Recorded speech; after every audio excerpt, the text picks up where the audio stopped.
అలాగే కౌన్సిలర్ అయిన సరిత మేడంకి కూడా ఈ టైంని ఇచ్చిన అవకాశాన్ని ఉపయోగించుకోండి అంతే. దానికన్నా చెప్పింది ఏం లేదు, మీకు తెలుసు. దీనివల్ల మీకు లాభం ఏంటని కూడా తెలుసు. అది మన వస్తువు మనకు బట్టి మనం ఉండేటట్టు ఇప్పుడు మీకు ఒక ఛాన్స్ ఇస్తున్నారు సార్, అది ఉపయోగించుకోండి. వేరే వాళ్ళు కూడా చెప్పండి. నా పేరు అరుణ, మాది మచిలీపట్నం.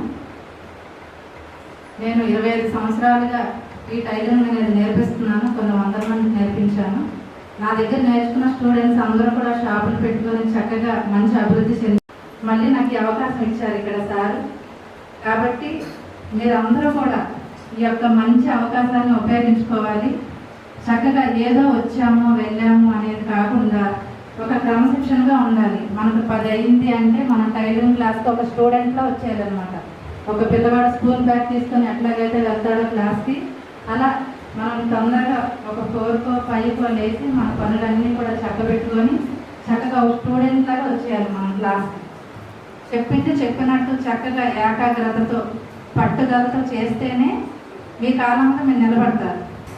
మరి అలాంటి అంత మంచి విద్యని మరి సార్ మనందరికీ కూడా ఫ్రీగా అందించాలని ప్రయత్నం చేస్తున్నారు.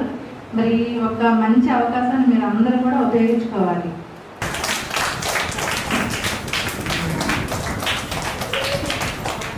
ఇక్కడ విచ్చేసిన నా సహోదరి సహోదరులకు, నా ప్రియమైన విద్యార్థులకు, మేడం గారు టైలరింగ్ ఒకటే కాదు అంటే ఆమె డబ్బులు సంపాదించడం కాదు, ఎక్కువ మంది మనుషులు సంపాదించుకుంటున్నారు.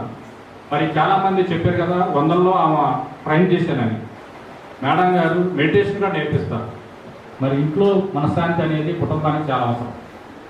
మరి అది మేడం గారు కల్పిస్తారు. మీకు ముందు ముందు తెలుస్తుంది. మీరు కూడా ఆ మార్పు పొందుతారని ఇచ్చిన అవకాశాన్ని శుభ్రంగా ఉపయోగించుకోండి.